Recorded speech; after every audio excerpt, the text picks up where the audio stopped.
رجل فقير جدا اشترى سمكة فوجد في بطنها 3 كنوز جعلت منه أغنى رجل في المدينة بل في البلاد كلها. اشترك في القناة واترك استغفارا في التعليقات ليصلك كل جديد.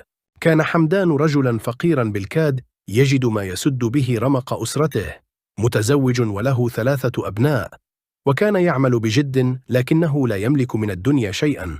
ذات ليلة رأى والده المتوفى في المنام يخبره عن كنوز مدفونة لكنها بلا بركة، ونصحه ألا يقترب منها، ثم قال له: تحت هذه الصخرة دينار واحد فيه بركة لا تقدر بثمن.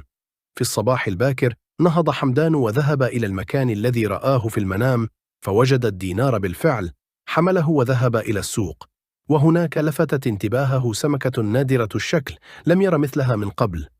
شعر بشيء يدفعه لشرائها فدفع الدينار وأخذها إلى البيت.